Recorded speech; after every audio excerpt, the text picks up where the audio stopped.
Hello! Today we are talking about crankies. What is a crankie, you might rightfully ask? A crankie is a storytelling device that originated in Victorian England.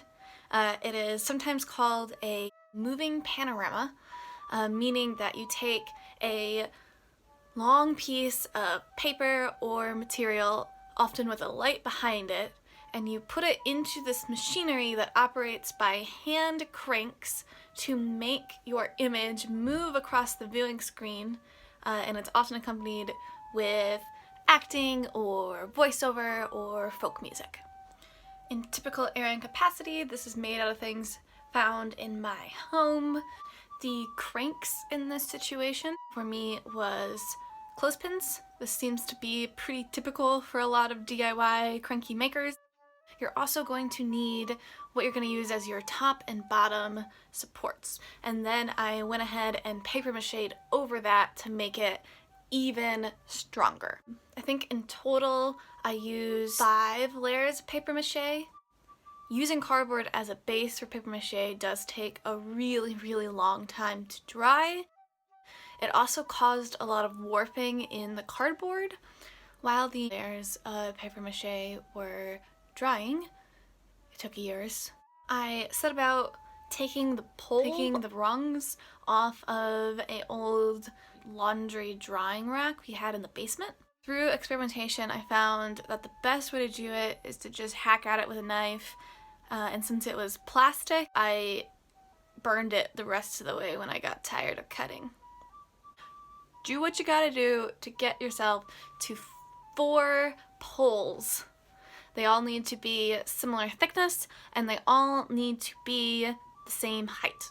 If it's helpful, mine came out to about 15 inches each. Next, let's talk about how I made the cylinder that you're going to wrap your panorama around. I used a packaging tube, 2 packaging tubes actually, and cut them to the desired length, saving the ends, the plastic ends that stopper it shut. Those turned out being really helpful. You will have to cut a hole through the plastic stopper. Once you have that in and centered, you want to glue gun it into place. So you do not want that cylinder to spin around your pole. You want it to move with the pole as you move the pole. So really glob that glue gun on. And do that for both sides of your cranky. Since those are secure, you should now be able to put your cranky on its side and line up where you want your front poles to rest.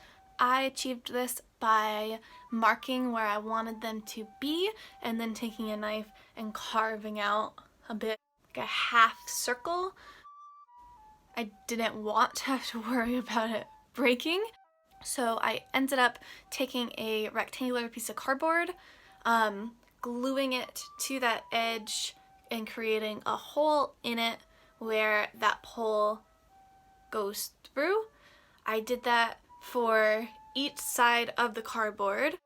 At this point, your cranky should be beginning to look like a cranky. The last important thing to do before we do the finishing touches needs to be adding the actual crank function. I just took a clothespin, glued the end of the clothespin, and then pinned that onto the end of the pole, which should still be sticking up, putting a generous amount of glue on that. Something helpful that you may have seen in the video but I haven't mentioned yet is the use of rubber bands to keep things where you want them to be. You'll see in this diagram where I added extra rubber bands for strength. And because we're primarily just using poles in a hole to create our access for spinning, right now this project doesn't have a stable base. This is easily achieved through adding cardboard. If you wanted to, you could go all the way around. It might be more visually appealing that way. I found that I only needed to do the corners to really make it as structurally sound as it needs to be. I painted mine, but it turns out looking like this. I added supports to this since it is a structural function. This is the piece, this is your first piece of cardboard, this is the second, then you're going to put a diagonal piece just to help that corner. As stated earlier, my decision to use paper mache to create the bottom and the top of this project led to pieces that weren't completely straight, which I found to be a problem as I was trying to make this bottom balance flat. I found the easiest solution to be to make just a really normal wedge type situation. It looks like this.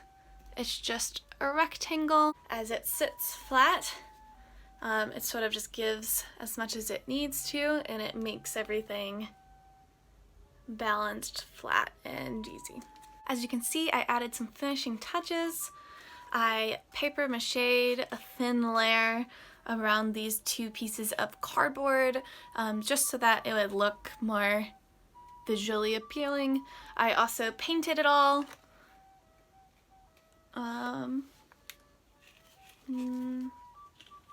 Yeah. I think that was just about it. I hope you enjoyed this video. I still need to finish designing my panorama that's going to be going through my Crankie. I will attach that video when it is complete. In the meantime, you can enjoy this tree landscape. Just a minute. Okay, I'm recording.